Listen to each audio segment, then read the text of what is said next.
2. Out in the farmyard, the animals looked up at the sun and sighed. Another scorcher! Hats on, everyone!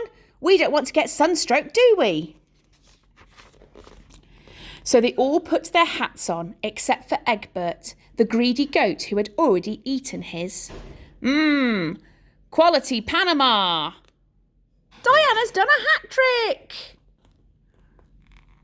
And Pint-Size, who thought pigs looked like silly in hats, but then Pint-Size never did what he was told. I hate hats. Down at the pond, upside and down, the 2 white ducks that no one could tell apart had their heads stuck in the mud because there was hardly any water left in the pond. Albertine sat still as a statue on her island, shading her goslings under her great white wings. When's it going to rain, Mum? They peeped. Sometime, she said. And she settled down to sleep because it was the wisest thing to do, and Albertine was the wisest goose that had ever lived. And everyone knew it, including Albertine. So, thirsty and dusty and itchy, the animals trooped down to ask her advice, all except Mossop the cat, the one and single eye, who was fast asleep on his tractor seat. Hey, Albertine, what are we going to do? A cow needs water. 80 bottles a day, and there's not much left. I haven't had a bath for weeks, nor have me babies. We can all smell you, you know. You're a fine one to talk. Now, no quarrelling. And what about me? Said Diana the silly sheep.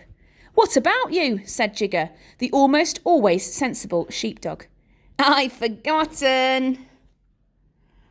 Frederick looked up at the buzzards and larks and swifts and swallows. If only I could fly like them. Must be cool up there, he sighed. And little Pint-Size looked up too and thought just the same thing. Does a buzzard buzz? If a swift is a swift, then why is a swallow? I'm just larking about. But you've got wings, said Egbert. Use them. They're for crowing with, you stupid goat. Oh, he's a bit touchy. Now, said Captain, we're quarrelling again. And he called out to Albertine. What'll we do, Albertine? The sun is making us all nasty and mean. Oh dear. Do what I do.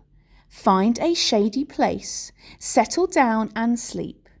The rain will come. It always does, in the end. That's my mum. She's so calm under pressure. So that's what they all did. Captain in the darkest corner of his stable. Jigger under the rhubarb leaves in the vegetable patch. Auntie Grace and Primrose side by side under the great ash tree. Egbert behind a pile of paper sacks in the barn so he could be near his lunch. And Diana right in the middle of the sunniest field because she was very, very silly. Frederick went wherever his speckled hens did, and as they all went in different directions, he found that very difficult.